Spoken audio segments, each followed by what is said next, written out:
Welcome to my channel Indian polity supreme court చరిత్రాత్మక తీర్పులు. Please subscribe, like and share my channel. దేశంలో అత్యున్నత న్యాయస్థానం సుప్రీంకోర్టు.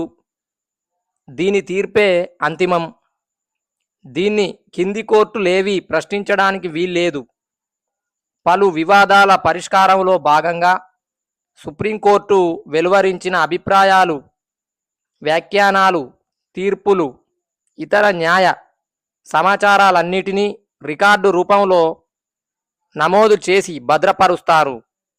దీన్ని కోర్ట్ ఆఫ్ రికార్డుగా పరిగణిస్తారు. ఇది దేశంలో అన్ని న్యాయస్థానాలకు దిక్సూచిగా, మార్గదర్శకంగా, నమూనాగా ఉంటుంది. దేశంలోని న్యాయమూర్తులు, న్యాయవాదులు, ఇతర న్యాయ సిబ్బందితో సహా ప్రతి పౌరుడు గౌరవించి ఆచరించాల్సి ఉంటుంది. పలు కేసుల్లో సుప్రీంకోర్టు ఇచ్చిన తీర్పులు చరిత్రాత్మకంగా నిలిచిపోయాయి, దేశ పాలనలో కీలకంగా మారాయి. Indira Sawhney versus union of India 1992, 1993. Indira Sawhney case Mandal commission కేసుగా ప్రసిద్ధి.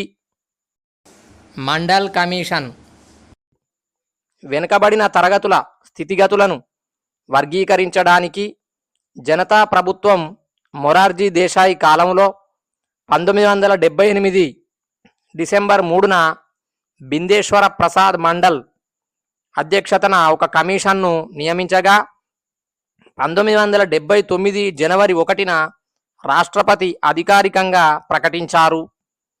ఈ కమిషన్ సామాజికంగా, విద్యాపరంగా 3743 వెనుకబడిన తరగతులు ఉన్నాయని పేర్కొంది.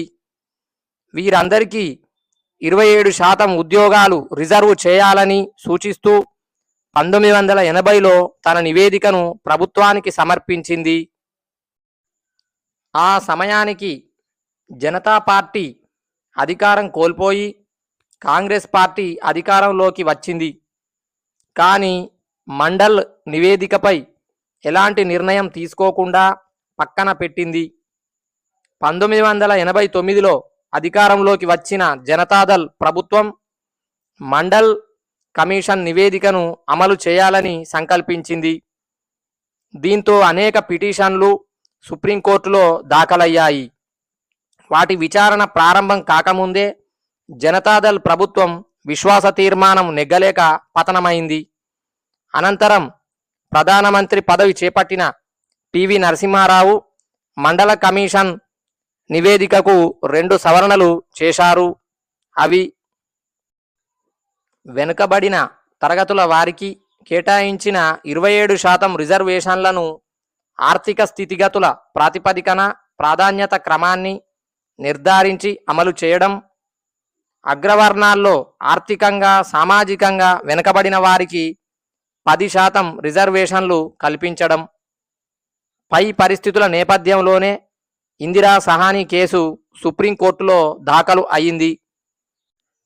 16(4) నిబంధన పరిధిని విస్తరించి వెనుకబడిన తరగతుల వారికి రిజర్వేషన్లు కల్పించడానికి దోహదపడిన ప్రఖ్యాత మండల్ కేసుని సుప్రీంకోర్టు విచారించింది.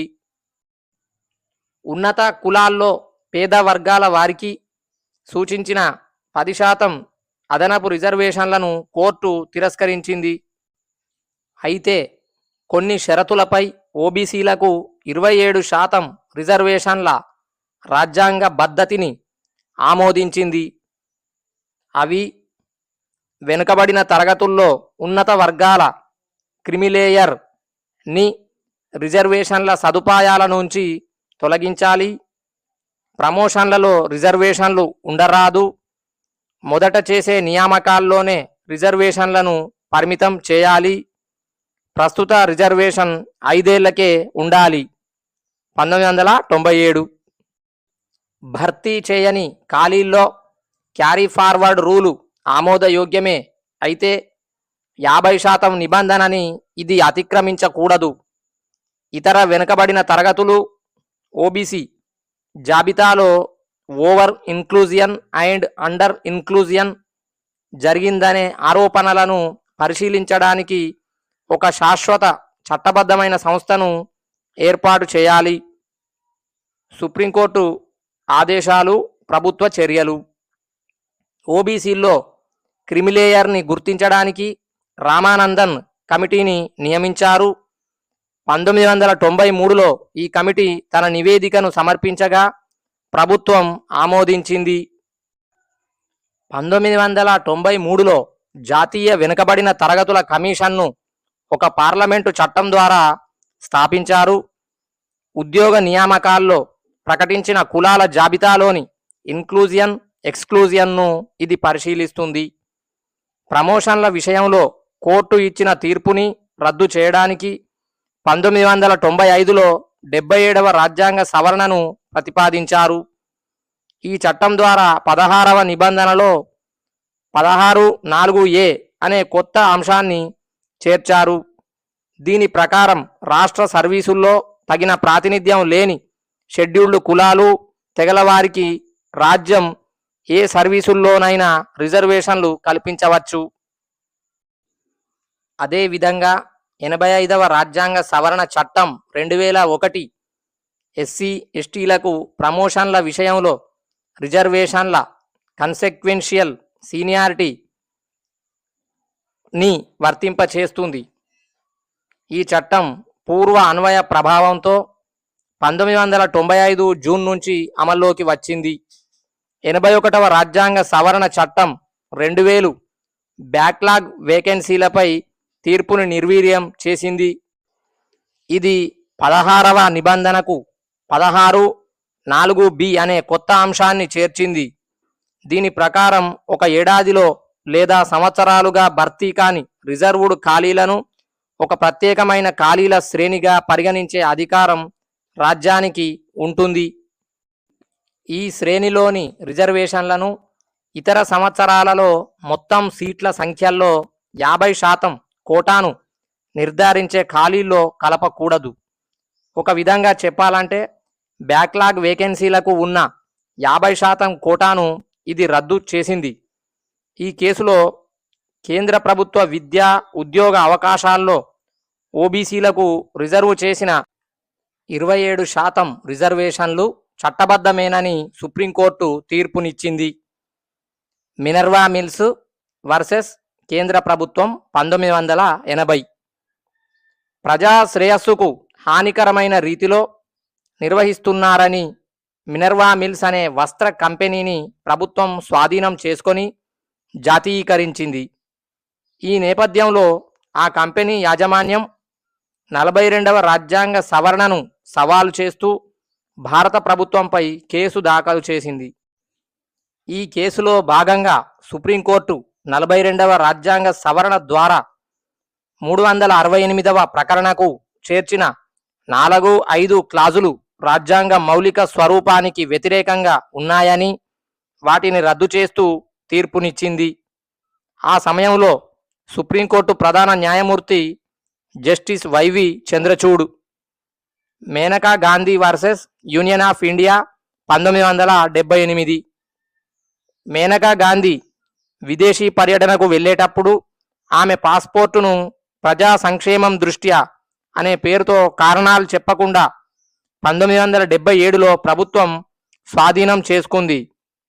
దీంతో విదేశాలకు వెళ్లే హక్కు 21వ నిబంధనలో పేర్కొన్న జీవించే హక్కులో భాగమని 32వ నిబంధన ప్రకారం ఆమె సుప్రీంకోర్టులో రిట్ పిటిషన్ దాఖలు చేశారు. ఈ కేసులో భాగంగా సుప్రీంకోర్టు అమెరికాలో అమల్లో ఉన్న due process of the law అనే సూత్రాన్ని అనుసరించి తీర్పునిచ్చింది. Due process of the law అంటే శాసన ప్రక్రియ పద్ధతి లేదా చట్ట ప్రక్రియ పద్ధతి అని అర్థం. ఈ కేసులో ఏకే గోపాలన్ కేసు 1950లో ఇచ్చిన తీర్పును అధిగమించి సవరించి సహజ న్యాయ సూత్రాలను వర్తింపజేసి తన తీర్పును వెలువరించింది. ఈ కేసు 14, 19, 21 నిబంధనల మధ్య అవినాభావ సంబంధాన్ని మొదటగా గుర్తించి తద్వారా వ్యక్తి స్వేచ్ఛకు సమగ్రత లభిస్తుందని పేర్కొంది. ఈ కేసు ద్వారా సుప్రీంకోర్టు ప్రాథమిక హక్కుల పరిధిని విస్తరింపజేసింది. ఈ తీర్పులో న్యాయస్థానం 21వ నిబంధనలో ఉన్న జీవించే హక్కు కోసం సువిశాలమైన భావాలను వ్యక్తపరిచింది. ఇదే నిబంధనలోని వ్యక్తిగత స్వేచ్ఛని కోర్టు వ్యాఖ్యానిస్తూ ఇందులో అనేక రకాల స్వేచ్ఛలు నిక్షిప్తమై ఉన్నాయని పేర్కొంది.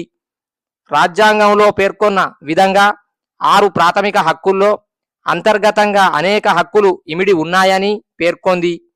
ఈ కేసు సమయంలో ప్రధాన న్యాయమూర్తి MH Beg, SR Bommai versus union of India 1994.